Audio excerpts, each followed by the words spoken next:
are back here on Fight News Now. Pleasure to be joined by UFC heavyweight Stipe Miocic. Stipe, welcome to Toronto. How are things so far? It's been great, I love it here. We're in the midst here. We were just discussing here of the NBA Finals. Your Cleveland Cavaliers, are they going to get it done without Kyrie Irving? Oh yeah, they're fine. They'll be fine. Yeah, they'll be great. Just on the shoulders of LeBron, you've got your faith there. Oh, we're good. The Indians, on the other hand, They've gotten better. They brought Jan Gomes back, and ever since he's been back, they've been winning a lot more. They're the highest team in baseball.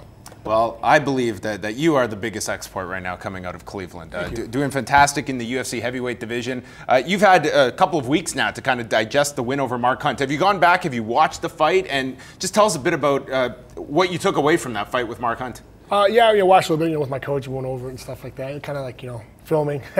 But from the fight, I learned a lot, just sticking to my game plan. Every time I do that, I win. And the more you stick to your game plan, you're going to win. I just learned that, and I figured out a lot more things I can do. And my cardio's gotten better and better and better every fight. So. Did you have a different impression watching it removed from being in the cage? Because there was obviously a lot of criticism towards John Sharp, the referee in that fight, of just how long that fight went. And I think many people would have been fine had that fight been stopped halfway through that bout. Yeah, listen, Mark Hunt's super tough. That guy's got a great chin, and at one point he said, "I'm fine," And I mean, the ref, ref knows he's a tough guy too, and I think he gave him the benefit of the doubt. Listen, I don't want a ref to stop the fight. There's always that puncher's chance. You never know, and As you look at the heavyweight division right now, it's such an interesting division because one or two key wins, and suddenly you're in that championship picture. And I would categorize you in that you're kind of in this wait and see approach, I guess, to find out what's going to come out of this weekend and what's going to happen for you. Do you have an inkling of what is next for you, or are you kind of just waiting like everybody else for what's next? I want a title shot. I mean, I think I deserve one. So hopefully everything works out this weekend, and Who do you like in this fight this weekend? They're both tough guys. Like I was saying before, Kane, one of the pound for pound best fighters in the world. But he's been hurt for a while. Just to see how he comes back. Maybe he has some cage rest. And Verdum, he's getting so much better. His stamp's gotten better. So I guarantee he's going to come in even better than he was before.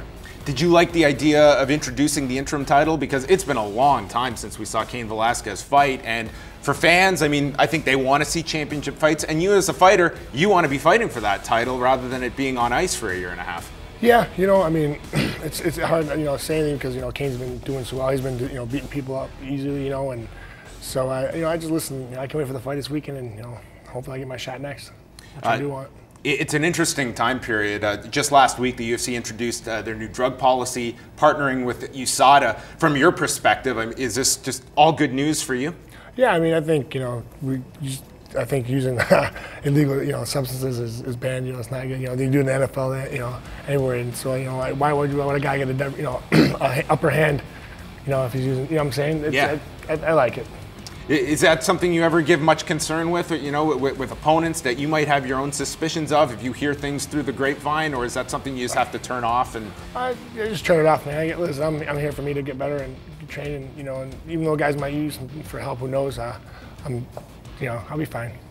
As we also look ahead, with the Reebok deal coming in to effect on July the 1st, for a fighter like yourself, how are you approaching this? I mean, some are looking at the positives, others the negatives, and it seems every different fighter has a different reaction to this because it's an individual kind of story that each fighter has and what it represents to them. I think UFC has a good plan for us. That's why they're doing it, so we'll see what happens.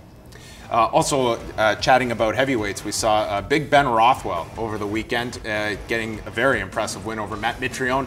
In terms of Ben Rothwell, after the fight, I mean, this guy goes out of his way to be very vocal and cut pretty much a pro wrestling style promo. Is that an aspect that you feel is something that guys are now feeling, hey, I've got to do this kind of stuff to get attention on myself? Or do you feel that at the end of the day, the UFC is going to be looking at guys' wins and losses and where the quality of opponent is going to be? I mean, some guys are good at that. I'm not good at that. I'm not good talker. I disagree. I follow you on Twitter, Stipe, and I think you are a very entertaining guy. And I don't think enough people I'm a keyboard warrior. No, but Ben Rothwell, he's been around for so long. People know who he is. He's a veteran, and he's good. But it's what guys do. Some guys like that. I don't know if I could do that. But he's a funny guy. I can't tell you how many fighters that I'll hear from that they go on Twitter and they just they're going to have an aneurysm. They get so angry. And it seems like you can just brush the stuff off your shoulder. It's you have fun with these people. I get novels that tell me how bad of a person I am and how terrible a fighter I am. It's great. I'm used to it. Do you ever get upset? Do you ever have that moment where you just want to lose it?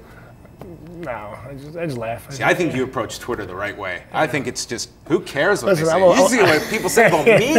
Oh my gosh. I'm a fighter, so I get dropped on all the time by my guys, so that is nothing compared to what they do to me at the station.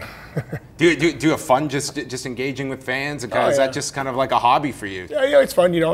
Times like it's just fun when people write stuff. It's fun. It's just social media is funny. Have you always been kind of the self-deprecating type? That just seems like you're very laid back and you seem like you don't take yourself too seriously, and a lot of guys in your position do. Well, yeah, I'm real laid back. Don't get messed up. There's times where I do get angry and fired up, but it's very seldom. I like to just take it day by day. Why go through life pissed off? Perfect scenario for you. The Quicken Loans Arena, a UFC heavyweight title shot. Would that be the perfect scenario for one Stipe Miocic? Yeah, bring it to Cleveland. I'm in.